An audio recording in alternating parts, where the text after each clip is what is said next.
अध्याय 171 उसके प्रवास को लंबा खींचना। जू मेंगई को दोषरहित गुण वाली गोल प्राप्त करने का प्रयास का दूसरा दिन शुरू हुआ। 12 घंटे हो गए हैं और वह दिन के लिए अपना तीसरा अर्थ एडवांसमेंट गोल समाप्त कर चुकी है। बमुश्किल एक उच्च गुणवत्ता वाली गोली हो। जू मेंगई ने अपने हाथों में गोलों को भारी नजरों से देखा। एक उच्च गुणवत्ता वाली गोली बनाने में वह लगभग आधे दिन तक बची थी, लेकिन अफसोस इस गति से अपनी थकान के कारण वह एक उच्च गुणवत्ता वाली गोली बनाने में सक्षम नहीं होगी। दोष रहित तो दूर की बात है। जू मेंगई अगले कुछ मिनट तक अन्यत्र किराएदारी को चकित दृष्टि से बुक करती रही, जैसे वह हार मान ली हो। ये शाश्वत है। उसकी आंखों में आंखें आ गईं। सू यान की कठिनाइयों को पूरा न कर पाने के कारण वह निराशा, हताशा और सबसे अधिक उग्रता में डूबी हुई महसूस कर रही थी। तुम्हारा काम हो जाना चाहिए, क्योंकि फेपास में रोने का समय है। सू यान की आवाज़ में पीछे की ओर इशारा किया गया।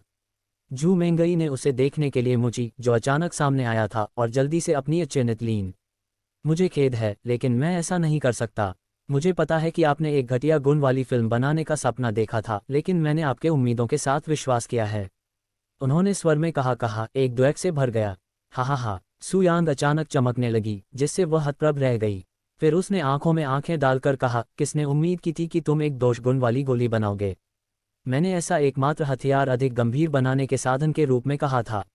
जू मेंगे ने चकित भाव से उसकी ओर देखा। उसके शब्दों से वह अवाक रह गया। क्या आपको लगता है कि आप प्राथमिक ग्रेड की गोली या कुछ और बना रहे हैं? पृथ्वी ग्रेड की गोली जैसे स्वर्ग ग्रेड की गोली के बारे में भूल गई है। आप पृथ्वी ग्रेड की गोली भी त्रुटिपूर्ण ढंग से नहीं बनाई जाएगी। इस दुनिया के बारे में भूल जाओ, यहाँ तक कि 4 दिव्य स्वर्गों में भी केवल कुछ ही व्यक्ति हैं जो एक दोष ग्रेड की गोलियां बना सकते हैं, जबकि अधिकांश कीमिया मास्टर्स 95% से 99% शुद्ध का प्रबंधन करने में सक्षम हैं। जहां तक सू यांग की बात है, दोषरहित गुणवत्ता वाली गोलियां बनाने में सक्षम होने के लिए वर्षों का प्रशिक्षण लिया गया। और यहां तक कि ब्रह्मांड में सबसे अच्छे कीमिया मास्टर्स में से एक, कीमिया के एकमात्र भगवान, उनके शिक्षक थे। यदि जू मेंगई वास्तव में एक नई तकनीक सीखने के बाद केवल 2 दिनों में एक दोषरहित गुणवत्ता वाली गोली बनाने में सफल रही, तो वह कीमिया का अगला भगवान भी हो सकता है। ऐसा कहा जा रहा है कि सू यांग किसी भी तरह से कीमिया के दांव में प्रतिभाशाली नहीं है, और उन्होंने केवल कीमिया के भगवान के रूप में वह हासिल किया है जो उनके वर्तमान में है। क्या इसका मतलब यह है कि आप मुझे बाहर नहीं निकालेंगे? वह उससे अपनी पोशाक का मूल पूछती है। उन्होंने कहा, मैं हमेशा के लिए यहाँ कुछ नहीं जानता, लेकिन तब तक मैं सबसे बेहतरीन निर्माण के अनुसार आपका मार्गदर्शन करने का प्रयास करूंगा। ऐसी बातें सुनकर जू मेंगई को खुश होना चाहिए था, लेकिन मुस्कुराने की बजाय उसकी आंखों में उदासी झलक रही थी। ठीक है, वह यहाँ हमेशा के लिए नहीं रहेगा। उसने मन ही मन आह भरी। ऐसा कहा जा रहा है, समय बर्बाद करना बंद करो और मनगढ़ंत कहानी पर वापस आओ। सू यांग की आवाज़ ने उसे उसके विचारों से जगाया। आर सही है। जू मेंगई जल्दी से नशीली गोलियों की ओर वापस चली गईं, और सू यांग के मार्गदर्शन में वह अपनी नई तकनीक के प्रति अधिक समझदार और कुशल हो गईं। समय बीतता गया और पलक झपकते ही उनके सिर से 3 और दिन गुजर गए। सू यांग को 4 सीजन्स अकादमी में आए हुए लगभग 1 सप्ताह हो गया है, और उनकी मदद से जू मेंगई आखिरकार एक सभ्य दर पर उच्च गुणवत्ता वाली गोलियां बना सकीं। आपकी प्रगति कैसी है? मात्र प्रधान जू ने जू मेंगई से पूछा कि वह कब लौटी। इसे देखो और तुम समझ जाओगे, उसने अपनी नाक आसमान की ओर करके जवाब दिया। उसके चेहरे पर गर्व झलक रहा था, और उसने अपनी स्टोरेज रिंग से कई गोलियों की बोतलें निकाल लीं। जब मैट्रियार्क जू ने पहली बार गोली की बोतलें देखीं, तो उसकी आंखें आश्चर्य से फैल गईं। इतनी सारी पृथ्वी उन्नति गोलियां! हालांकि एक बार जब उसने उनके गुणों पर ध्यान दिया, तो उसका जबड़ा सदमे से जमीन पर गिर गया। और वे सभी उच्च गुणवत्ता वाली गोलियां हैं। क्या तुमने ये सब बनाया? मैं असंभव। मुझे यकीन है कि किया, जू मेंगई ने कहा। उसका सिर हमेशा की तरह ऊंचा था। मैट्रियार्क जू ने गंभीर भाव से उसकी ओर देखा और मन ही मन सोचा, केवल 1 सप्ताह में वह न केवल अर्थ एडवांसमेंट पिल के साथ अपनी परेशानियों पर काबू पाने में कामयाब रही, बल्कि इतनी विकसित हो गई कि वह उन्हें उच्च गुणवत्ता में बना सकती है।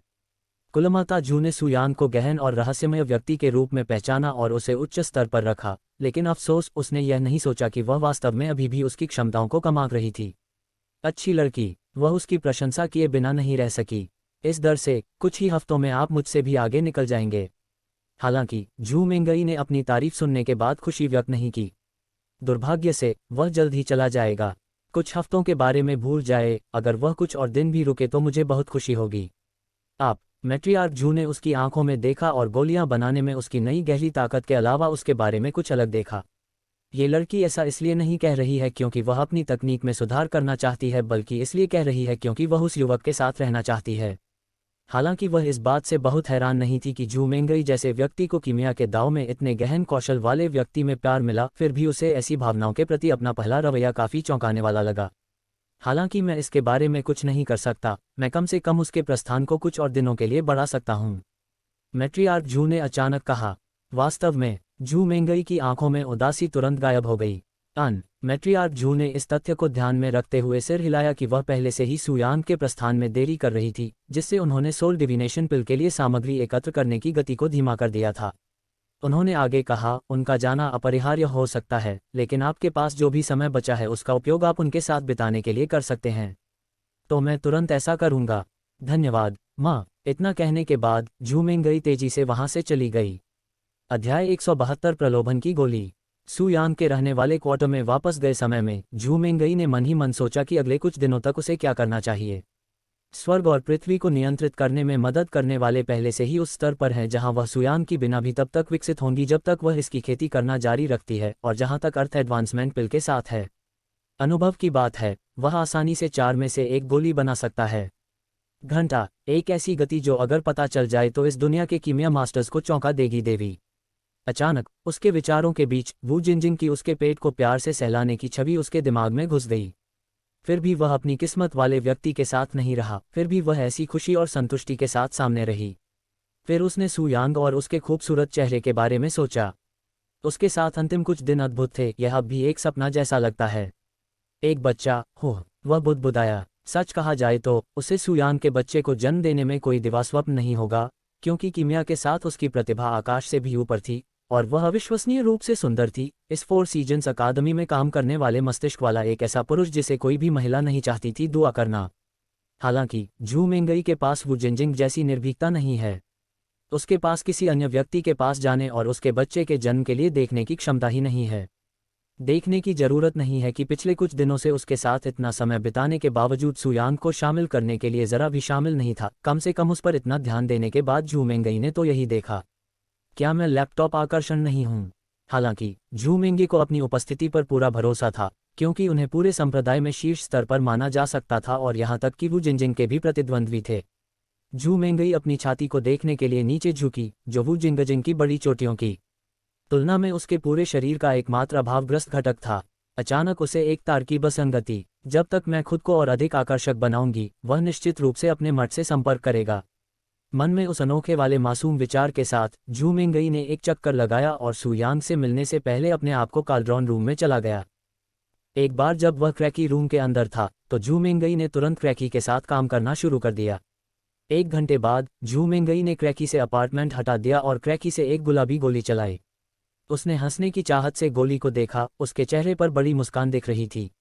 एक बार जब मैं इस उच्च गुणवत्ता वाली गोली का सेवन कर लूंगा तो महिलाएं भी मुझे शराब पिलाएंगी, पुरुष तो बिल्कुल नहीं। हालांकि वह इस तरह की गुप्त रणनीति के उपयोग के लिए कुछ हद तक स्पष्ट महसूस करती थी, लेकिन यह एकमात्र तरीका था जिसके बारे में उसने सोचा था कि जो सुयांग अंततः अपने आकर्षण पर ध्यान आकर्षित कर सकती है। जू मेंगई ने तुरंत गोली खा ली और सुयांग के रहने वाले क्वार्टर की ओर चली गई। उनके रास्ते में अनगिनत शिष्य विस्मय से भरी बड़ी बड़ी आंखों से उन्हें देखते रहे। किसी कारण से उनकी पहले से ही आकर्षक वरिष्ठ प्रशिक्षु बहन जू और भी अधिक आकर्षक हो गई थी। ऐसा लग रहा था जैसे वह स्वर्ग से उतरी देवी में बदल गई हो।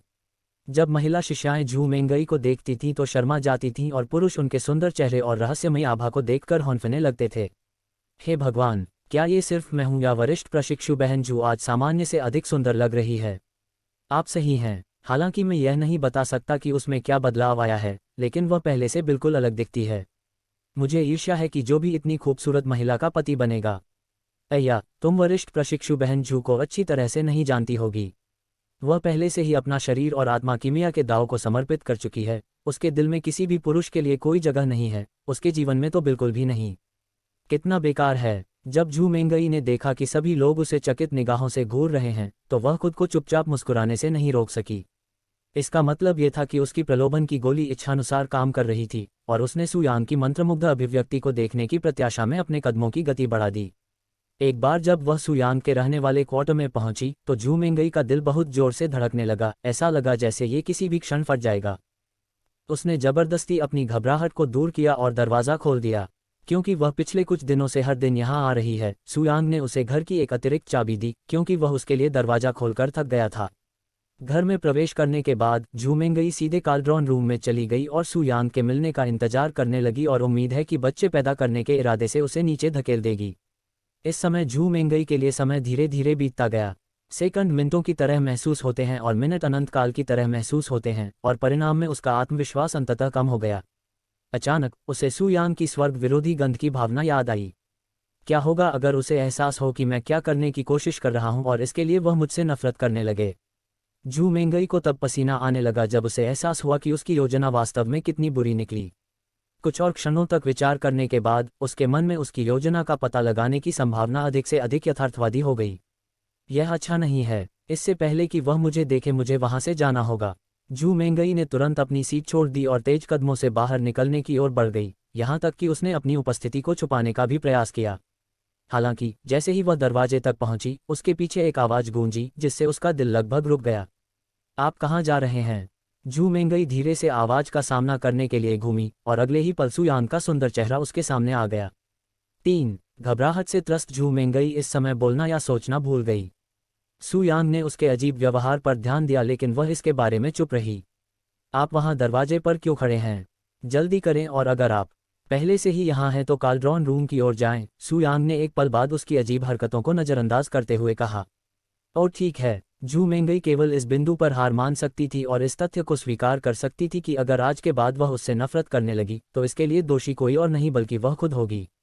सू यांग चुपचाप उसे काल्ड्रॉन रूम में एक उदासीन अभिव्यक्ति के साथ जाते हुए देखती रही। प्रलोभन की गोली, हो! उसने अंदर ही अंदर सिर हिलाया।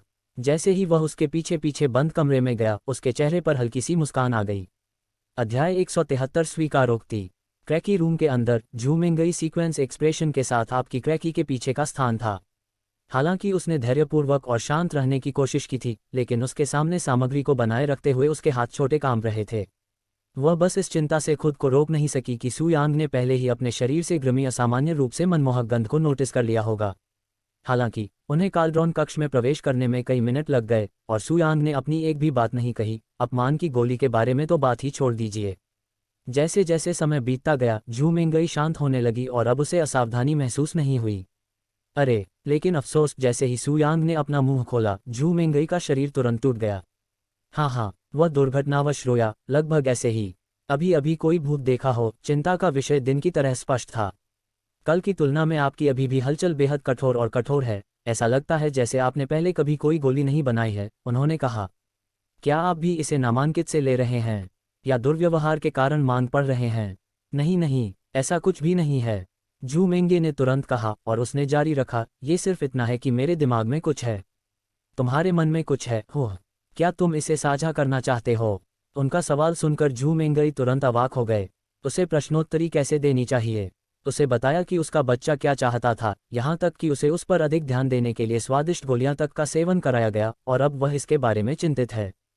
क्या होगा यदि वह ऐसा इसलिए पूछ रही है क्योंकि वह पहले से ही जानती है और वह सिर्फ मेरा परीक्षण कर रही है? उसने मन ही मन सोचा। यदि वह वास्तव में पहले से ही उसके द्वारा बताए गए बॉक्स के बारे में जानता है तो वह उसे सब कुछ बता सकता है और उसे सच्चाई बता सकता है। हालांकि यदि संयोगवश वह वास्तव में अनायास है तो वह उसे एक और कब्र अपनी खोद रही होगी। झू मेंगई इस समय वास्तव में नुकसान में थी।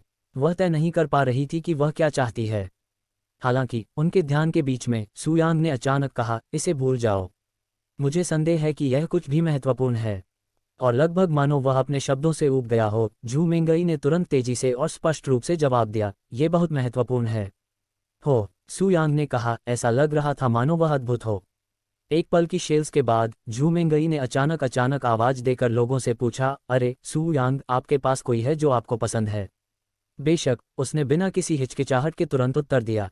उद्धरण चिन्ह विस्मयादिबोधक चिन्ह विस्मयादिबोधक चिन्ह विस्मयादिबोधक चिन्ह उद्धरण चिन्ह। झू मेंगई की अचानक आश्चर्य से गिरी। उसे उम्मीद नहीं थी कि वह इतनी ईमानदारी और शीघ्रता से उत्तर देगा। ओ बिल्कुल, आप जाएंगे, उसने थोड़ी देर बाद कड़वी मुस्कान के साथ कहा। सू यांग ने शांत भाव से उसकी ओर देखा और उसने उससे पूछा, तुम क्यों पूछती हो? क्या वहाँ कोई है जो तुम्हारा ध्यान आकर्षित करने में कामयाब रहा है? हालांकि वह कुछ भी कहना नहीं चाहती थी, झू मेंगई ने जवाब में सिर हिलाया। और आप इस बारे में चिंतित हैं? क्यों? एक क्षण की चुप्पी के बाद झू मेंगई ने कहा, क्योंकि उसके पास पहले से ही कोई है जिसे वह चाहता है।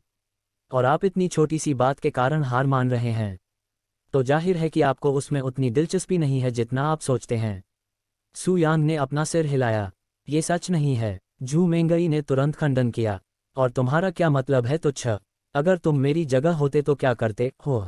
मैं क्या करूं? सू यांग ने मुस्कुराते हुए आगे कहा, मैं उस व्यक्ति के पीछे तब तक जाऊंगी जब तक वह मेरी नहीं हो जाती, भले ही उसके दिल में पहले से ही कोई और हो। जू मेंगई ने इस तरह के आधे अधूरे और अवास्तविक जवाब पर भौहें चढ़ा दी। ये कहना जितना आसान है, करना जितना आसान है। और मुझे संदेह है कि आप वास्तव में इतना बेशर्म काम करेंगे। ओह, आप आश्चर्यचकित होंगे, सू यांग ने मुस्कुराते हुए कहा। यदि जू मेंगई को 4 दिव्य स्वर्गों के भीतर सू यांग की वास्तविक पृष्ठभूमि और उसके द्वारा वहां किए गए कार्यों के बारे में थोड़ा सा भी सुराग होता, तो वह इतने आत्मविश्वास के साथ ऐसे शब्द नहीं कहती। वैसे भी, जब तक आप उससे नहीं पूछेंगे तब तक आपको पता नहीं चलेगा कि सब कुछ कैसे होगा, ठीक है? जब तक कि वह पुरुषों में रुचि नहीं रखता, मुझे नहीं लगता कि वह आप जैसी सुंदरता को अस्वीकार करेगा, सू यांग ने कहा। बीबी ब्यूटी। जू मेंगई यह जानने के बाद शर्मा गई कि उसकी नज़र में वह एक सुंदरी थी। उसके जैसी सुंदरता को लेकर आश्चर्यचकित नहीं होना चाहिए, खासकर तब जब मूल रूप से कामकाजी आंखों वाले हर कोई जब भी उसे देखता था तो उसकी बेहतर उपस्थिति के लिए उसकी प्रशंसा करता था। क्या आप निश्चित हैं? उसने उससे पूछा। उसके अंतिम शब्दों से उसकी उम्मीदें थोड़ी बढ़ गई थीं।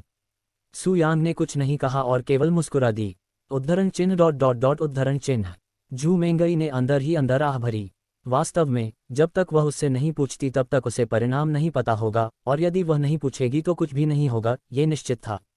यदि ऐसा है, तो वह इसके लिए जा सकती है और उससे पूछ सकती है, क्योंकि 4 सीजन्स अकादमी में उसके पास केवल कुछ ही दिन बचे हैं।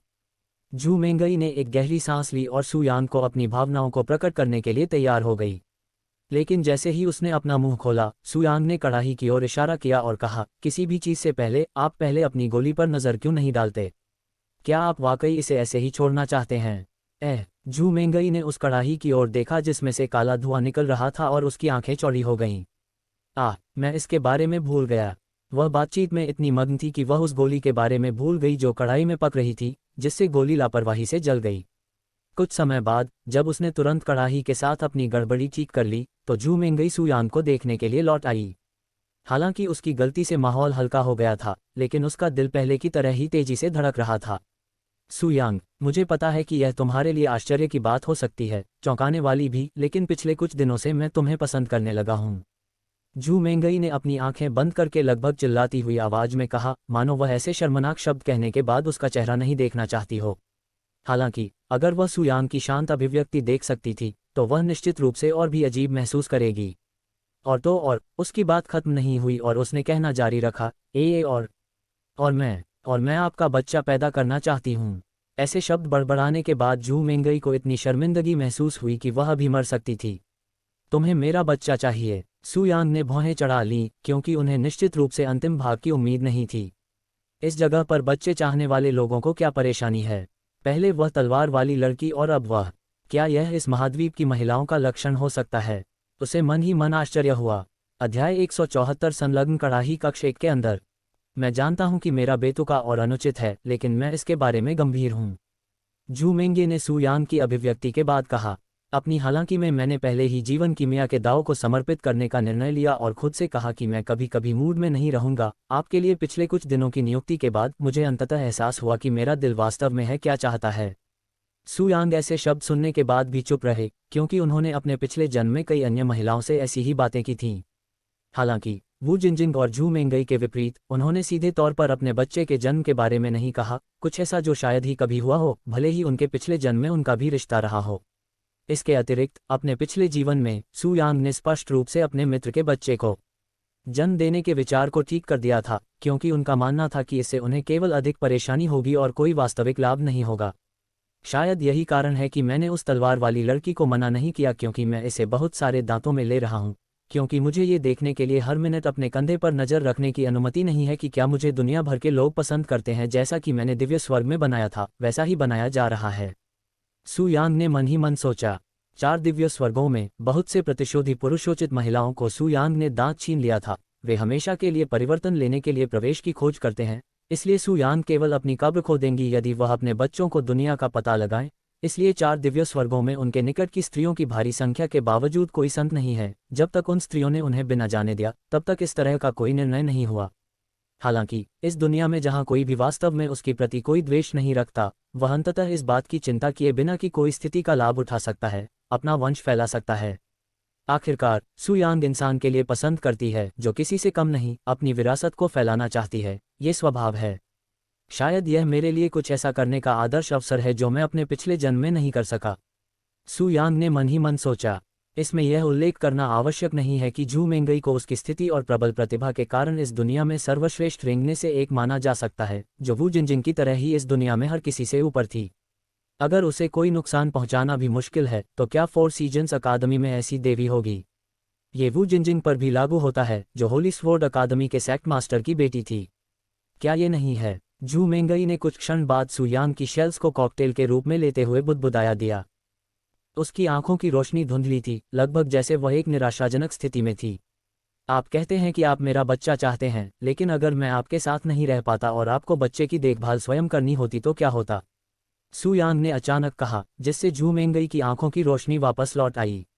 झू मेंगई चुप हो गई और उसने वू जिनजिंग की संतुष्ट अभिव्यक्ति के बारे में सोचा। वू जिनजिंग ने उससे कहा था कि वह अकेले ही बच्चे की देखभाल करेगी और जिस आदमी ने उसे गर्भवती किया था वह ज्ञात समय तक उसके साथ नहीं रहेगा, लेकिन इन सब के बावजूद उसमें उदासी का जरा भी संकेत नहीं था। आंखें यहां तक कि भविष्य की ओर भी देख रही हैं।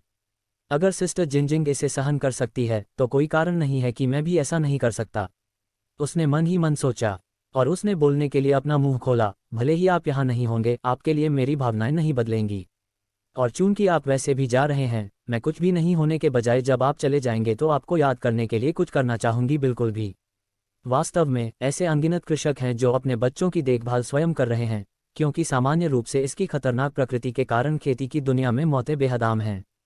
झू मेंगई के ऐसे शब्द सुनकर सु यांग मुस्कुराए। बहुत अच्छा, वह चेहरे पर मुस्कान के साथ शांत स्वर में बोला, मैं आपकी भावनाओं को स्वीकार करूंगा। सच में? झू मेंगई ने नहीं सोचा था कि वह इतनी आसानी से स्वीकार कर लेंगे। लेकिन उस व्यक्ति के बारे में क्या जिसे आप पसंद करते हैं? हालांकि वह उसके बच्चे को जन्म देना चाहती थी, फिर भी वह मदद नहीं कर सकती थी, लेकिन उससे कुछ ऐसा पूछ सकती थी जो संभवतः उसके अवसर को बर्बाद कर सकता था।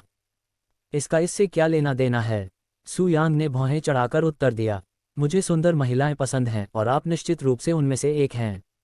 इस तथ्य को जानने के बाद झू मेंगई अवाक रह गई और उसका जबड़ा लगभग जमीन को छू रहा था। उसका यही मतलब था। वह नहीं जानती थी कि हंसे या रोए, लेकिन उसके दिल में कुछ राहत जरूर महसूस हुई। क्या आपके पास कहने के लिए कुछ और है? सु यांग ने फिर उससे पूछा। 1 या 2 सेकंड सोचने के बाद झू मेंगई ने अपना सिर हिलाया और कहा, नहीं नहीं। तो फिर शुरू करें। सु यांग तुरंत उसके पास पहुंची। क्या शुरू करें? पहले से ही पता होने के बावजूद कि क्या होने वाला है, झू मेंगई उससे पूछने के अलावा कुछ नहीं कर सकी। निश्चित रूप से बच्चे पैदा करना। सु यांग हंसी, जिससे झू मेंगई का चेहरा लाल हो गया और उसके कानों से भाप निकलने लगी। ऐसा लग रहा था जैसे उसका सिर कड़ाही में बदल गया हो। मैंने पहले कभी ऐसा कुछ नहीं किया है, इसलिए उसने अपना शरीर हिलाते हुए कहा। चिंता मत करो, ये वैसा ही होगा जैसा मैंने तुम्हें तकनीक दी थी, उन्होंने उत्तर दिया। बस अपने शरीर को आराम दो और मुझे सारा काम करने दो। झू मेंगई ने सिर हिलाया और अपने शरीर को आराम देने की कोशिश की, लेकिन अफसोस, जब वह इतनी घबराहट महसूस कर रही थी तो ऐसा करना कहना आसान था। अपनी आंखें बंद करो, सु यांग ने उसके कानों के पास कोमल आवाज में फुसफुसाया और लगभग जैसे उसके शब्द जादू थे, तुरंत उसके शरीर की मांसपेशियों को ढीला करने में मदद की। एक बार जब उसने अपनी आंखें बंद कर लीं, तो सु यांग ने उसके शरीर को अपने शरीर से चिपका लिया और गर्म कड़ाही पर झुक गया। फिर उसने अपना दूसरा खुला हाथ उसके कपड़ों में डाला और उसे उसके शरीर के निचले हिस्से की ओर ले गया, लगभग एक सांप की तरह। मम्मा! झू मेंगई का शरीर कांप उठा जब उसने महसूस किया कि सु यांग की पतली उंगलियां उसकी निजता पर हमला कर रही हैं, लेकिन उसने अपनी आंखें खोलने का विरोध किया। शुरू करने से पहले, कीमिया की तरह, मुझे पहले आपके शरीर को तैयार करने की अनुमति दें। सु यांग की कोमल आवाज फिर से गूंजी, लेकिन झू मेंगई का ध्यान उस हाथ पर था जो धीरे धीरे उसकी कीमती गुफा की ओर आ रहा था और उसे नहीं सुन पा रही थी। अध्याय 175 संलग्न कड़ाही कक्ष 2 के अंदर। सु यांग अपने सांप जैसे भुजा के साथ झू मेंगई के राजकुमारी क्षेत्र के करीब पहुंचे। झू मेंगी ने उस समय आश्चर्य प्रकट किया जब अचानक किसी गर्म चीज ने उसके गुलाबी गोले को हिलाकर रख दिया। उसे लगा कि उसके शरीर में एक अलौकिक भावना तेजी से प्रकट हुई है। अपने शरीर को आराम दो, विशेष रूप से कैथोलिक भागों को। सु यांग ने अपने मोटापे से फुसफुसाया में अपने कपड़ों के नीचे के पतले पतले टुकड़ों की मालिश करना शुरू कर दिया। झू मेंगई ने अपने गले में फंसी लार को जबरदस्ती निगल लिया और जोर जोर से सांस ली। हाँ हाँ, उसे लग रहा था कि शायद उसके शरीर की सारी चीजें टूट गई हैं, लगभग वैसे ही जैसे उसने बिना आराम किए ही 100 गोलियां बना ली हों। कुछ क्षण बाद सुयांग ने अपने दूसरे हाथ का उपयोग करके अपने छोटे स्तनों की मालिश करना कर दिया, जिसके कारण झू मेंगई ने अंततः अपना डायवर्जन उसे स्थिर दृष्टि से शुरू कर दिया, जो स्पष्ट रूप से आपके आकार से असुरक्षित था। आप निराश हैं, वह बुदबुदाने के अलावा कुछ नहीं कर सकी। लेकिन मैंने कुछ नहीं कहा। सुयांग ने अपनी मसाज जारी रखी। झू मेंगई ने अब और कुछ नहीं कहा और यहाँ तक कि उसके लिए अपने साथियों को लिटिल सोलोयन करना शुरू कर दिया। चीनी गुफा की मालिश करने के कुछ और संस्करणों के बाद सुयांग ने अपना हाथ अपने लेबेडे से बाहर निकाला जो कि उसके आकाशीय पानी से गंदा हो रहा था। जब झू मेंगई ने ये देखा तो उसका चेहरा लाल हो गया, लेकिन एक सेकंड बाद जब सुयांग ने मोहक तरीके से अपनी उंगलियां चाटी तो झू मेंगई का दिल लगभग बंद हो गया। तुम्हें पता है, सुयांग ने अचानक मुंह से कहा, आज तुम्हें ज्यादा आकर्षण लग रही हो और शरीर का स्वाद बहुत मीठा और मोहक है। वास्तविकता में झू मेंगई पहले ही अपने प्रिय की गोली के बारे में भूल गई थी और याद दिलाने के बाद उसे बहुत खिलाना लगा। मुझे आश्चर्य है कि क्यों। हाँ, वह इतना घबरा गया था कि अजीब तरह से हंसने लगा। सुयांग ने चमत्कारी और अचानक अपनी स्थिति बदल ली, जिससे झू मेंगई कड़ी पर बैठ गई। फिर उन्होंने अपने वस्त्र परिधान कर दिए, जिससे उनकी जेडेल जैसी स्किन और लालराटी छोटी बहन दिखाई दी।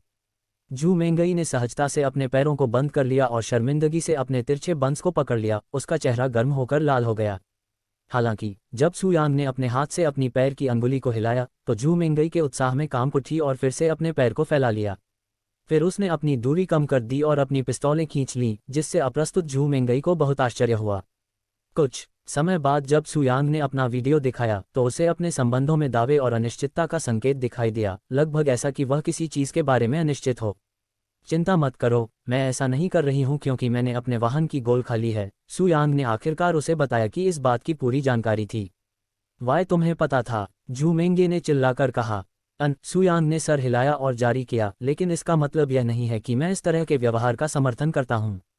मुझे खेद है, झू मेंगई ने शर्म से अपना सिर झुकाते हुए कहा। उन्होंने मुस्कुराते हुए कहा, अगर आप कुछ चाहते हैं तो इतना चोरी छिपे कुछ करने के बजाय सीधा सरल होना सबसे अच्छा है।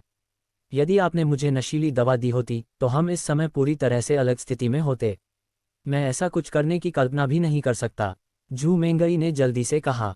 मुझे पता है, सुयांग ने कहा और अपने कपड़े ढीले करने लगा। एक क्षण बाद जब सुयांग के जागृत ड्रैगन की दृष्टि पहली बार झू मेंगई के दृश्य में आई तो उसके जबड़े आश्चर्य से झुक गए। यह एक आदमी का है। उसने अपना मुंह बंद कर लिया जब उसे एहसास हुआ कि यह लंबी और मोटी छड़ी एक पल में उसके शरीर में प्रवेश करेगी और उस पर इतने छोटे छेद के माध्यम से। विचार से चकित और अपनी ही कल्पनाओं से भयभीत होकर उसका रंग फीका पड़ गया और उसका शरीर भय से कांपने लगा। क्या आप यहाँ रुकना चाहते हैं? सुयांग ने अचानक उससे पूछा। नहीं, उसने तुरंत जवाब दिया, यहाँ तक कि जोर से अपना सिर भी हिलाया। हालांकि उसके शब्दों के बावजूद वह उसकी मोटी छड़ी पर एक और नज़र डालने से खुद को नहीं रोक सकी और घबराहट को जबरदस्ती दूर कर रही थी। सुयांग ने उनकी दूरी को और भी कम कर दिया जब तक कि उसकी छड़ी उसकी गुफा के सामने नहीं थी, अब किसी भी क्षण इसका पता लगाने के लिए तैयार दिख रही थी। क्या आप तैयार हैं? उसने उससे पूछा। ओ बिल्कुल, उसने कांपती आवाज में उत्तर दिया, अपनी आवाज में घबराहट को छुपाने की जहमत भी नहीं उठाए। सुयांग मुस्कुराया और अपने कूल्हों को हिलाया, जिससे उसकी छड़ी सीधे झू मेंगई के शरीर में घुस गई। उद्धरण चिन्ह विस्मयादिबोधक चिन्ह विस्मयादिबोधक चिन्ह विस्मयादिबोधक चिन्ह उद्धरण चिन्ह। झू मेंगई अपना सिर पीछे की ओर झुकाकर हौंफने लगी और अपना मुंह पूरा खुला कर लिया, जैसे वह चीखना चाहती हो, लेकिन कोई आवाज नहीं निकली क्योंकि वह अचानक हुए हमले से इतनी सदमे में थी कि उसकी आवाज ही बंद हो गई थी। हालांकि एक क्षण बाद जब उसे एहसास हुआ कि पहली बार प्रवेश के बावजूद दर्द की अनुभूति अनुपस्थित थी, तो उसने ये सुनिश्चित करने के लिए अपनी छोटी बहन की ओर देखा कि सुयांग ने उसके लिंग में प्रवेश कर लिया है। लेकिन जब उसने देखा तो सुयांग की मोटी छड़ी वास्तव में उसके छेद में घुस रही थी और वहां खून भी था, उसका कुंवारी सार। हालांकि उसे स्पष्ट रूप से कोई दर्द महसूस नहीं हुआ और इस क्षण भी नहीं हो रहा था। यह अनुभव उससे बिल्कुल अलग था जो उसे बताया गया था। मैं ये बिल्कुल भी दर्दनाक नहीं है। वह अपने आश्चर्य को जोर से बड़बड़ाने से नहीं रोक सकी, इस बात से अनजान कि यह सब सुयांग का काम था। लेकिन फिर ऐसे लोग भी हैं जो कहते हैं कि उन्हें पहली बार कोई दर्द महसूस नहीं हुआ।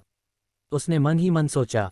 सुयांग उसकी बड़बड़ाहट सुनने के बाद भी उदासीन बनी रही, क्योंकि वह दर्द से इतनी भयभीत थी कि उसका शरीर कांप रहा था। सुयांग ने दर्द को महसूस करने से पहले ही उससे छुटकारा पाने के लिए एक अनोखी तकनीक का उपयोग करने का फैसला किया, केवल आनंद की भावना को छोड़ दिया ताकि झू मेंगई इसमें शामिल हो सके। दर्द की चिंता किए बिना खुद को आनंद में रखें। मैं अब आगे बढ़ना शुरू करने जा रहा हूँ, उसने उससे कहा, जो इस घटना से चकित लग रही थी।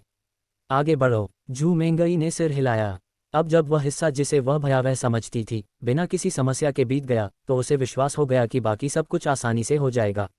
लेकिन उसे क्या पता था कि सबसे भयानक हिस्सा दर्द नहीं बल्कि आनंद होगा जो जल्द ही उसके शरीर और आत्मा दोनों को खत्म कर देगा। अध्याय 176 बंद कड़ाही कक्ष 3 के अंदर। बहुत अच्छा, ये कैसा एहसास है। जू मेंगई खुशी से कराह उठी जब सुयांग ने अपने छोटे से पेड़ को अपने एपिसोड छड़ी से पीटा, लगभग उसी तरह जैसे कि अल्कमी मास्टर्स सामग्री को कोट किया जाता है। लेकिन वह उत्सुकता के बजाय फूलों को काट रही थी, उसके पेट के अंदर चिपचिपे मसाले को हिलाया जा रहा था। 1 मिनट भी नहीं बीता कि सुयांग ने अपने हितैषी को हिलाना शुरू कर दिया था और वह सबसे पहले ही स्कॉर्पियो को गिराने की कोशिश कर रही थी। और उसके हाथ उसके नीचे क्रेडिही के हैंडल को हिट करते हुए थे क्योंकि उसे तेज गति से मारने का डर था। मेरे अंदर और भी हलचल मचाओ।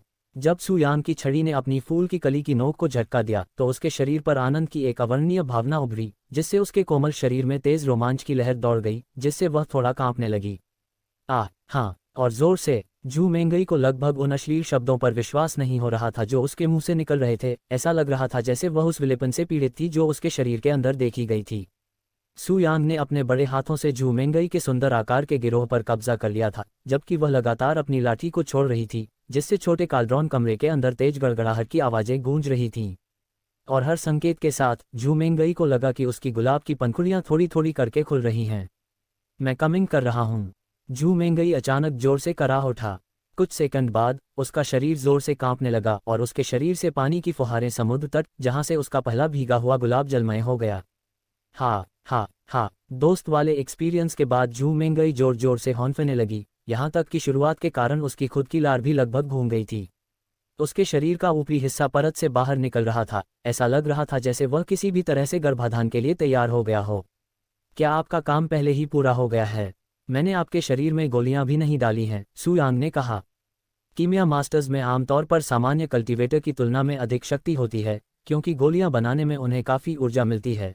लेकिन दुनिया के शीर्ष कीमिया मास्टर्स में एक होने के बावजूद जू मेंगई के शरीर में कोई ऊर्जा नहीं बची थी, बस के बाद थक गया थी दोपहिया साधना के कुछ मिनट।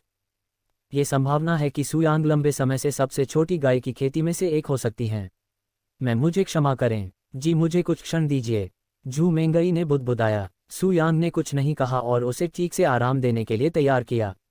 कीमिया मास्टर के बावजूद आपकी शक्ति में कमी आ रही है, उन्होंने कुछ देर बाद कहा। मैं इसमें कुछ नहीं कर सकता। ये गोली बनाना अलग है। उन्होंने अपने बचाव में खंडन किया। सुयांग ने अपना सिर हिलाया और कड़ाही की ओर मुंह कर लिया। आप योजना क्या बना रहे हैं? जू मेंगई ने लोगों के पूछने पर उसे मिठाई खिलाई। बस थोड़ा सा, उसने उत्तर दिया। सुयांग ने फिर अपनी भंडारण रिंग से कुछ जड़ी बूटियां निकाली और उन्हें कड़ाही में फेंक दिया। क्या? जू मेंगई ने फर्श से चौड़ी आंखों से देखा। उसके साथ इतने घंटे बिताने के बावजूद ये वास्तव में वह पहली बार है जब उसने उसे अपने सामने एक गोली बनाते हुए देखा है। जैसे ही सामग्री कड़ाही के अंदर थी, सुयांग ने ढक्कन बंद कर दिया और अपना हाथ हिलाया, जिससे कमरे में कीमिया की लपटों की एक बड़ी गेंद दिखाई देने लगी। हालांकि उनकी कीमिया लपटें पहली नज़र में सामान्य लग रही थीं और उनका रंग किसी भी सामान्य कीमिया लौ जैसा ही था, ये निश्चित रूप से जू मेंगई की अनूठी एज़्योर फ्लेम्स की तुलना में बहुत मजबूत थी। जब जू मेंगई ने शुद्ध आग की लपटें देखीं तो वह तुरंत इसकी सुंदरता से मंत्रमुग्ध हो गईं। कुछ ही सेकंड में कीमिया की लपटों ने पूरे कड़ाही को भस्म कर दिया, यहाँ तक कि हैंडल को भी ढक दिया।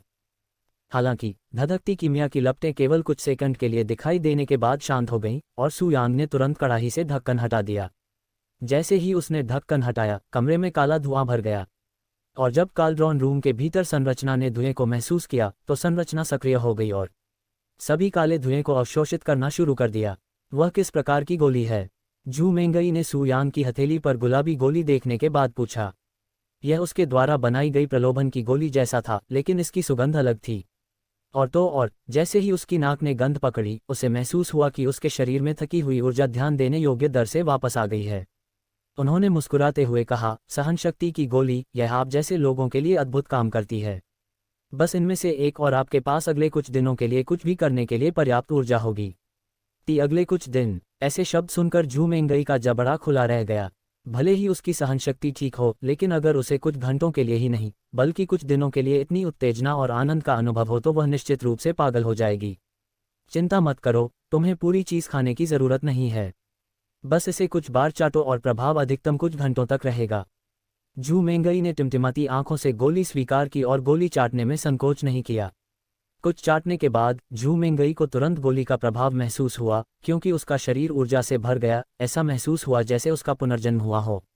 हालांकि ऐसा लगता है कि सहनशक्ति की गोली ने न केवल उसकी ऊर्जा बल्कि उसके व्यवहार को भी प्रभावित किया, जिससे वह खेती के दौरान और भी अधिक जंगली हो गई। सुयांग आराम के भाव के साथ जमीन पर लेट गया, लगभग ऐसा जैसे वह धूप में नहा रहा हो, जबकि जू मेंगई किसी जानवर की तरह अपनी मोटी छड़ी पर सवार थी और उसके शानदार नितंब लगातार सुयांग की जांघों पर थपकी देते थे, जिससे कमरा तालियों से भर जाता था।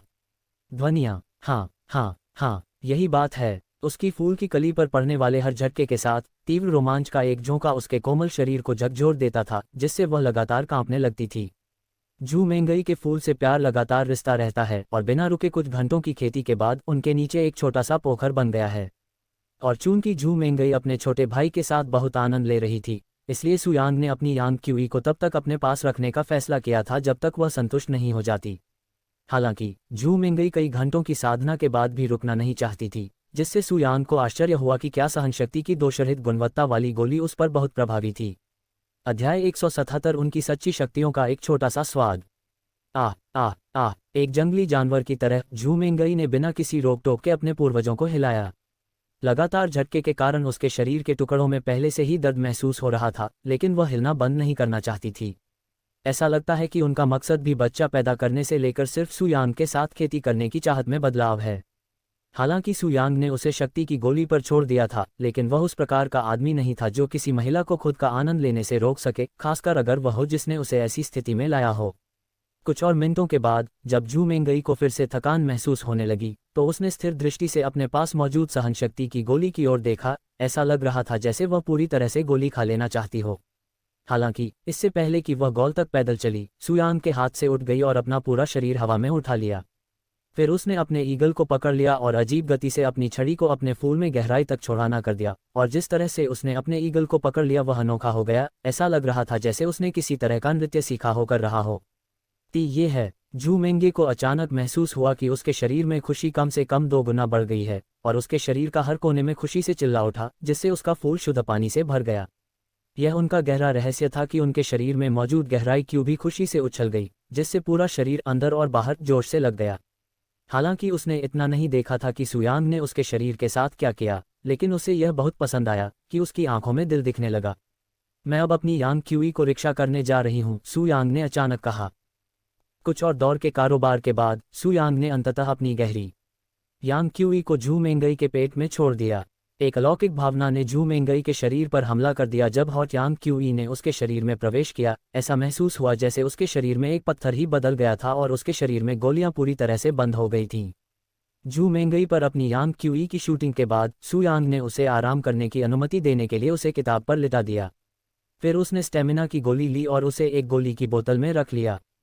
उन्होंने कहा, तुम्हारा शरीर सहनशक्ति पूरी तरह से सहन करने में सक्षम नहीं होगा। जू मेंगई के पास की खेती के बाद बोलने की कोई ताकत नहीं थी और उसने केवल प्रभाव सा सिर हिलाया। और हालांकि उसने कुछ नहीं बोला, फिर भी उसने क्षमाप्रार्थी दृष्टि से अपनी ओर देखा। किसी लक्ष्य की तरह उसने परिणामों के बारे में सोचे बिना काम किया था। जू मेंगई की मदद करने से पहले सुयांग ने अपने कपड़े ठीक किए। फिर वह पास गया और बोला, तुम्हें आश्चर्य हो रहा होगा कि आखिर मैंने क्या किया, ठीक है? उसने हाल ही में बोला। जू मेंगे ने लिटिल शेल्ला सिरिया में उत्तर दिया। उन्होंने कहा, यह केवल टमाटर की खेती के लिए विशेष रूप से उपयोग की जाने वाली एक तकनीक है। उन्होंने कहा और जारी किया, ये वास्तव में कुछ खास नहीं है। हालांकि उन्होंने ऐसा कहा, लेकिन सच्चाई ये थी कि जू मेंगई इस दुनिया की पहली महिला बनने में कामयाब रही थी जिन्होंने उनकी दोहरी खेती तकनीकों का अनुभव किया था। वास्तव में पुनर्जन्म के बाद से उसके प्रत्येक साथी को अभी तक सुयांग की वास्तविक शक्ति का भी अनुभव नहीं हुआ है। हालांकि इसका एक अच्छा कारण है कि सुयांग केवल उनके साथ ही सामान्य रूप से खेती क्यों करती है, क्योंकि उनका साधना आधार और मानसिक अनुभव बिस्तर में सुयांग की वास्तविक शक्ति की नोक की तीव्रता को भी संभालने में सक्षम नहीं होगा, और इसमें कोई संदेह नहीं है उनका मन तोड़ो। दूसरे शब्दों में, सुयांग के पास खुद को अपंग बनाने और उनके साथ सामान्य रूप से खेती करने के अलावा कोई विकल्प नहीं है। लेकिन बिस्तर पर उसकी सच्ची कुशलता के बावजूद अब तक उसने जिस भी लड़की के साथ संबंध बनाए हैं वे अनुभव से बहुत संतुष्ट हैं, और कोई केवल कल्पना कर सकता है कि सुयांग की सभी तकनीकों का अनुभव करना कैसा होगा। जहां तक जू मेंगई का सवाल है, क्योंकि वह सहनशक्ति की गोली के प्रभाव में थी, जिसका न केवल उसके शरीर पर बल्कि उसके दिमाग पर भी असर पड़ा, वह सू यांग की सबसे सरल दोहरी साधना तकनीकों में से एक को संभालने में सक्षम थी। हालांकि फिर भी वह उसकी तकनीकों का केवल कुछ सेकंड ही सामना कर पाए। दोहरी खेती। जू मेंगई को आश्चर्य हुआ कि सू यांग जैसा कोई व्यक्ति ऐसी तकनीक के बारे में क्यों जानता होगा। जब तक वह ऐसा व्यक्ति न हो जो अक्सर इस तरह का काम करता हो, वह ऐसी तकनीक क्यों सीखना चाहेगा। जब तक मैं यहाँ रहूंगा आप इस कमरे में वापस आ सकते हैं, सू यांग ने अचानक मुस्कुराते हुए कहा। उनके शब्दों पर जू मेंगई की आंखें चौड़ी हो गईं। क्या इसका मतलब है? वह ऐसे शब्दों के निहितार्थ के बारे में सोचने से खुद को नहीं रोक सकी। आप यहाँ तब तक आराम कर सकते हैं जब तक आप हिल डुल नहीं सकते, सू यांग ने अपने शरीर से पसीना और अन्य पदार्थ धोने के लिए काल्ड्रॉन रूम छोड़ने से पहले कहा। एक बार सू यांग के चले जाने के बाद जू मेंगई ने काल्ड्रॉन कक्ष के अंदर आराम करना जारी रखा। जब आखिरकार उसमें चलने फिरने के लिए पर्याप्त ऊर्जा आ गई, तो सबसे पहले उसने अपना पेट रगड़ना शुरू किया। सिस्टर जिनजिंग, आप सही थीं। न केवल मुझे मेरा साथी मिल गया, बल्कि मैं उसके बच्चे को भी जन्म दूंगी, जैसे आप अपने साथी के बच्चे को जन्म दे रही हैं। जू मेंगई वू जिनजिंग का चेहरा देखने के लिए इंतजार नहीं कर सकती थी जब वह उसे सच्चाई बताती है। हालांकि वू जिनजिंग के साथ बात करने के लिए अभी होली स्वॉर्ड अकादमी की यात्रा करने की इच्छा के बावजूद जू मेंगई के दिमाग में और भी महत्वपूर्ण मामले थे। मैं इस अवसर का लाभ उठाऊंगा और उसके जाने से पहले उसके साथ उतना विकास करूंगा जितना मेरा शरीर और दिमाग संभाल सकता है। जू मेंगई ने स्वयं से प्रतिज्ञा की। 1 घंटे बाद जब जू मेंगई के पास चलने की ताकत आ गई, तो वह अपने शरीर को अगले साधना सत्र के लिए तैयार करने चली गई। कुछ और घंटों के आराम के बाद, मुख्यतः क्योंकि उसके निचले शरीर में अभी भी पहले से दर्द था, जू मेंगई सू यांग के पास लौट आई और उसने काल्ड्रॉन रूम में अपने समय के लिए अनुरोध किया। सू यांग स्पष्ट रूप से सहमत हो गई और जू मेंगई के पीछे पीछे काल्ड्रॉन कक्ष में चली गई। इसके अतिरिक्त जू मेंगई को खेती के लिए कुछ आरामदायक चीज तैयार की गई और वह अपने साथ लाई। अध्याय 178 ऐसी बकवास फैलाने की हिम्मत कौन करता है। काल्ड्रॉन रूम में कुछ घंटे के अंतराल के बाद सू यांग खुद को साफ करने के लिए चली गई, जबकि जू मेंगई अंदर आराम कर रही थी। बस कुछ ही घंटे बाद जू मेंगई को फिर से उसी चीज को दोहराने के लिए उसकी सामने खड़ी नजर आई, और यह विजुअल टैप तक रिलीज अगले कुछ दिन रहेगा। इस बीच गोल्डन लान अकादमी के ऊपर क्यूयू ने गणतंत्र के पार से संप्रदाय में हुए विनाश का विश्लेषण किया। हालांकि उसने शुरू में इस दृश्य को चौंका दिया था। जब उसने एक प्राचीन क्षेत्र विशेषज्ञ की गहरी क्यूई को देखा, तो उसे एहसास हुआ कि वास्तव में यहाँ क्या हुआ था, और उसने अपना चेहरा देख लिया। वह पासपोर्ट बिल ली। वह अपना सिर हिलाए बिना नहीं रह गया। हालांकि उनके समूह के किसी व्यक्ति के कारण हुई विनाशकारी स्थिति के बावजूद उन्हें गोल्डन लान अकादमी के प्रति वास्तव में कुछ भी महसूस नहीं हुआ, यहाँ तक कि उन पर दया भी नहीं आई। हालांकि वह जियो रोन को रहस्यमयी मानती है, क्यू बता सकता है कि वह ऐसा व्यक्ति नहीं है जो बिना उकसावे के ऐसा कुछ करे। इस स्थान पर संप्रदाय गुरु के प्रति अपने शिष्यों की भावना का उल्लेख नहीं किया गया है। दिन के अंत में वह सिर्फ एक जानवर है, क्यू ने कहा भारी। मुझे उसके बारे में इस बारे में बताना चाहिए। इसके बाद क्यू ने 4 सीजन्स अकेडमी के लिए उड़ान भरी। हालांकि उसने अपने रहने वाले क्वार्टर में वापसी से पहले एक चक्कर लगाया। 4 सीजन्स अकादमी सेक्ट मास्टर के आवास वाले क्वार्टर के अंदर मैट्रियर्क जू एक स्टोरेज रिंग के सामने विचारशील अभिव्यक्ति के साथ विश्राम किया गया था। स्टोरेज रिंग में सोल डिवीजन पिल बनाने के लिए सभी सामग्रियों की आवश्यकता होती है, जिसे उसने एक दिन पहले सू यांग को देने की योजना बनाई थी, लेकिन वैज्ञानिक विशेषज्ञों से वह इसे अब तक छुपाकर रख रही है। इसे पहले से कहीं अधिक समय तक अपने मन में रखा है। अब और वह निश्चित रूप से मुझसे सवाल पूछेगा। मैट्रियार्क जू ने गहरी आह भरी है। उनके वास्तविक विलंबित करने का एकमात्र कारण यह था कि उनकी बेटी ने उनके साथ कुछ समय बिताया और संभवतः कीमिया के बारे में 1 या 2 चीजें सीखीं, लेकिन अफसोस उन्होंने पिछले कुछ दिनों से कुछ नहीं सुना है। लगभग ऐसा लग रहा है जैसे वह लापता हो गया था। वह लड़की क्या कर रही है? हर दिन मुझे रिपोर्ट करो का कौन सा हिस्सा उसे समझ में नहीं आता। कुलमाता जू फिर से एक भारतीय है, खुद को संकट में फंसा हुआ महसूस करती है। वह सोच रही थी कि उसे कुछ और दिनों तक इंतजार करना चाहिए या आगे बढ़ना चाहिए और सू यांग को सामग्री देनी चाहिए ताकि वह अंततः जा सके। हालांकि जैसे ही मैट्रियार्क जू ने स्टोरेज रिंग को दूर रखा, एक भाग ने विंडो के माध्यम से कमरे में प्रवेश किया, जिसने तुरंत मैट्रियार्क जू को सचेत कर दिया।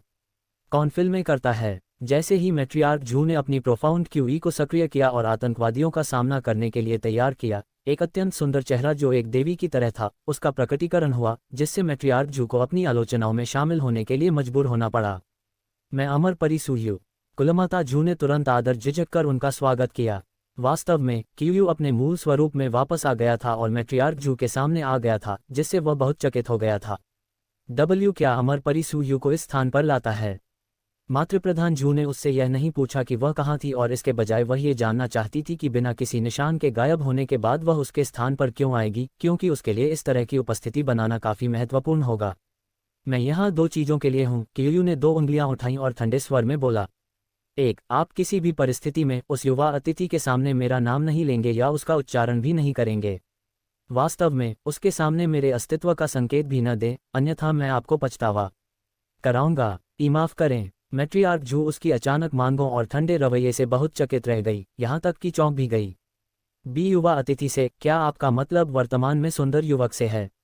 2. हालांकि कियूयू ने उसे बोलने की अनुमति नहीं दी और ठंडे स्वर में कहा, मुझे पता है कि आप अपनी व्यवस्था में देरी कर रहे हैं ताकि वह अधिक समय तक रुक सके।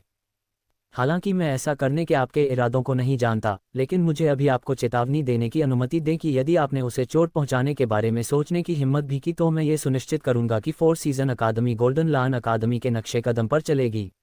ऐसे शब्द सुनकर कुलमाता जू फर्श पर गिर पड़ी और तुरंत उसे प्रणाम करने लगी। मेरा ऐसा कोई इरादा नहीं है, नहीं मैं उसे चोट पहुंचाने की कल्पना करने की हिम्मत करता हूं। मैं केवल उम्मीद कर रहा था कि मेरी बेटी उससे कीमिया सीखेगी और स्वार्थी रूप से व्यवस्था में देरी करने का फैसला किया। कृपया दया करो अमर परी सूयू, कुलमाता जू ने फीके भाव से विनती की। उद्धरण चिन्ह ... उद्धरण चिन्ह।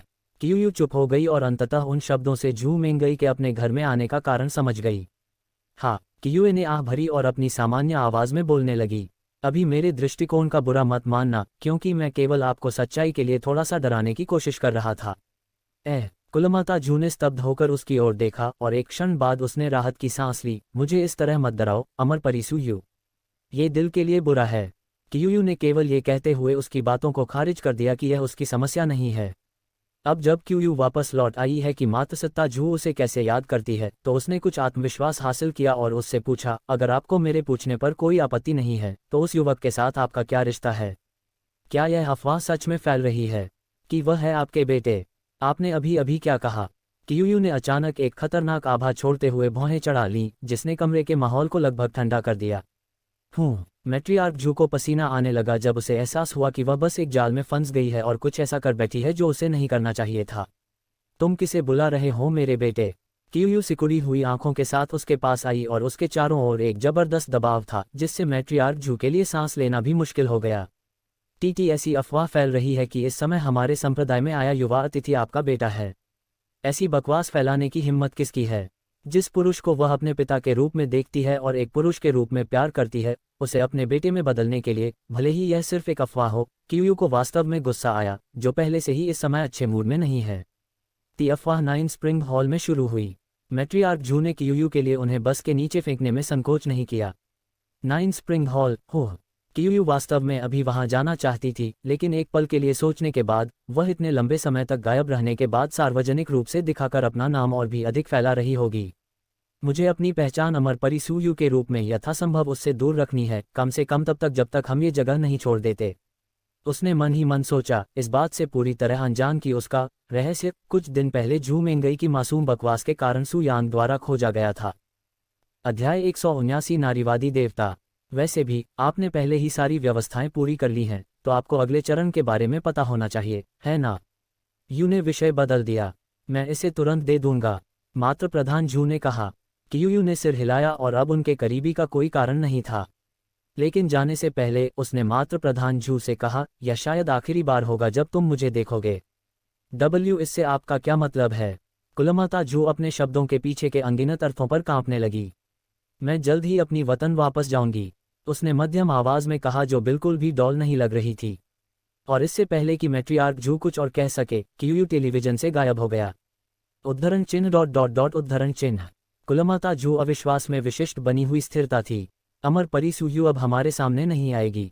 कियूयू के गायब होने से कई निरस्ता के संकेत मिलते हैं, लेकिन सबसे महत्वपूर्ण बात यह थी कि उसकी विचारधारा के बिना दुनिया की शक्ति का संतुलन बहुत बदल जाएगा। और एक बार जब कियूयू के लुप्त होने की खबर अच्छी तरह से फैल गई, तो सत्ता में मौजूद हर व्यक्ति की उस ताकत को फिर से हासिल करने की कोशिश की गई जो कि कियूयू की जोरदार उपस्थिति से दबा दी गई थी। और गोल्डन लान अकादमी के विनाश के साथ पूरे महाद्वीप में उतरने के लिए केवल होली स्वॉर्ड अकादमी और 4 सीजन अकादमी ही बिकती हैं।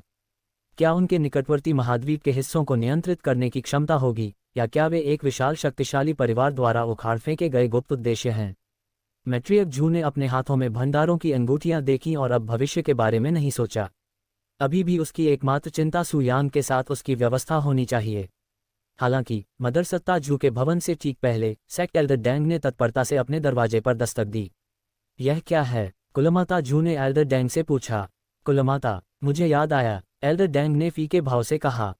देरी करो, तुम्हें क्या याद है? उस लड़के का नाम। मुझे उसका नाम याद है।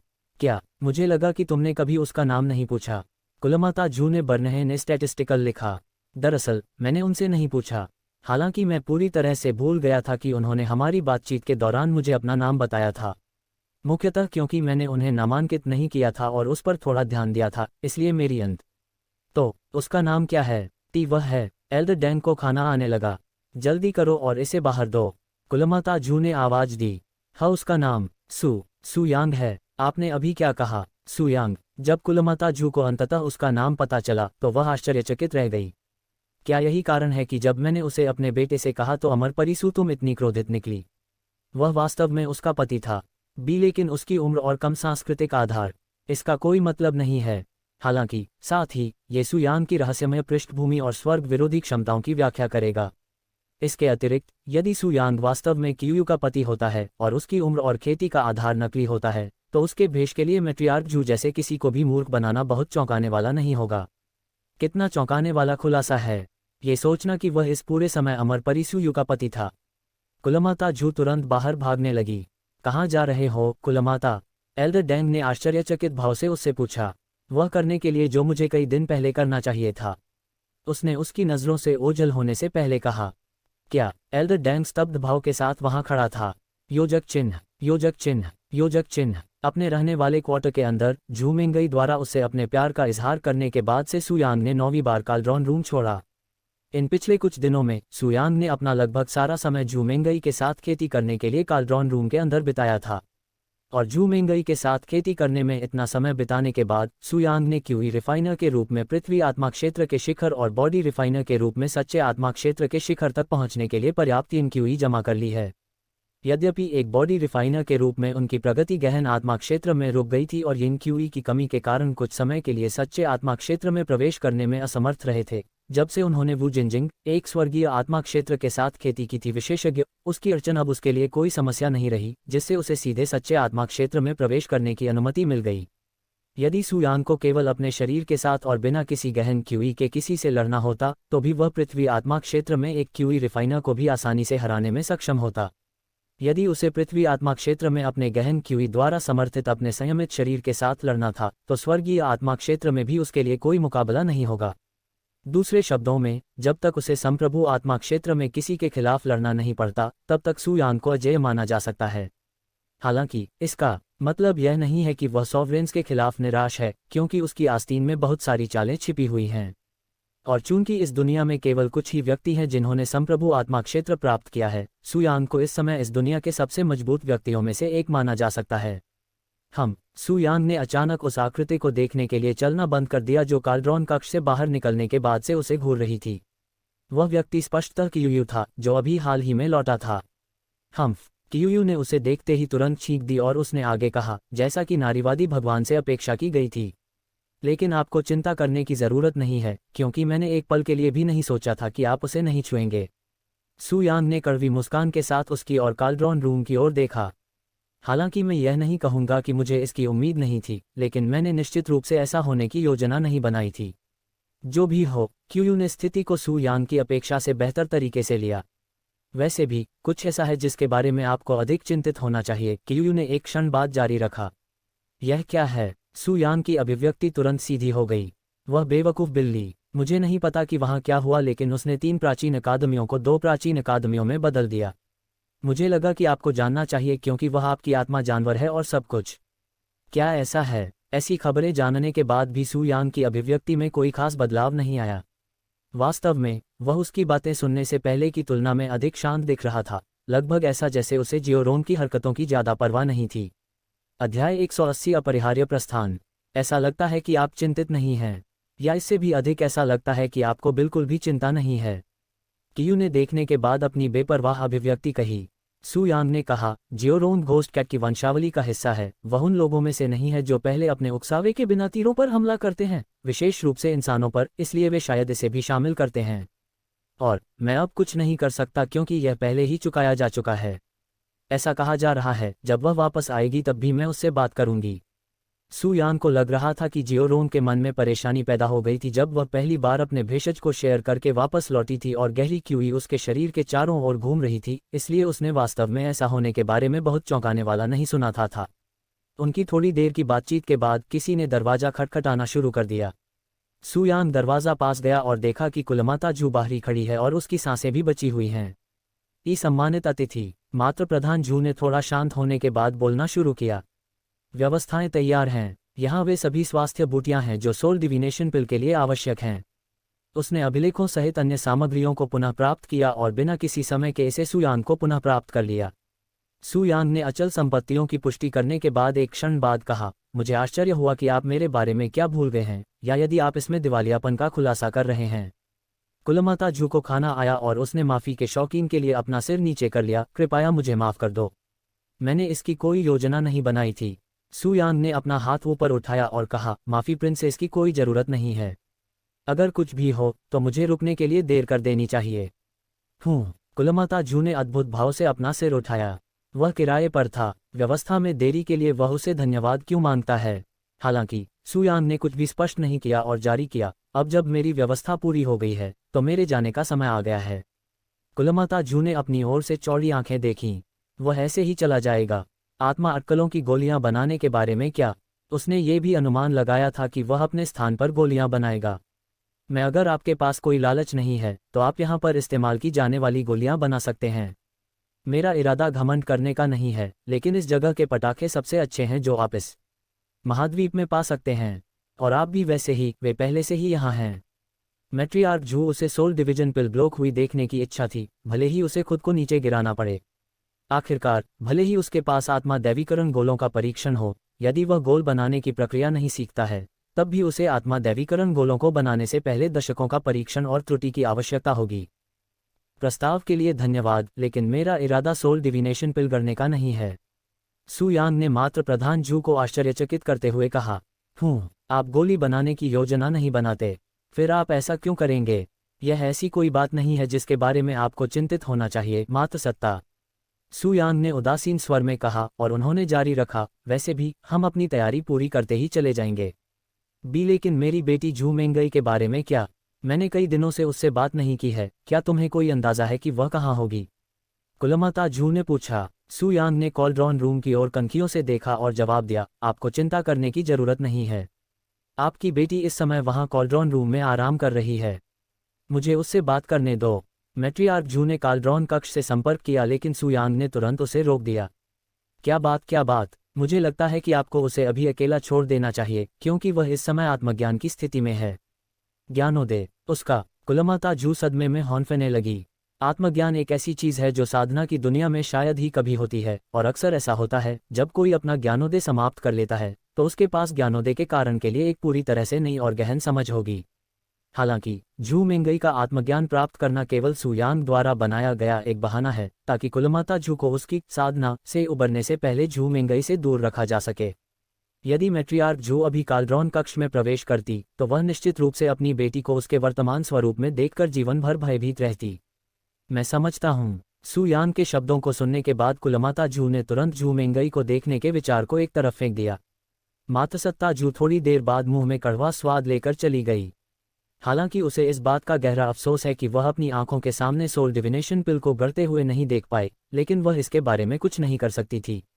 कम से कम वह लड़की आत्मज्ञान प्राप्त करने में कामयाब रही। जब वह अपने रहने वाले क्वार्टर में लौटी तो उसने मन ही मनाह भरी। एक बार जब मैट्रियार्क जू गायब हो गया तो सू यांग ने कियूयू से कहा, जियोरोंग के लौटने पर प्रोफाउंड ब्लॉसम संप्रदाय में लौटने के लिए तैयार रहें। कियूयू ने सिर हिलाया और उसने कॉल्ड्रॉन कक्ष की ओर देखा। ज्ञानोदय।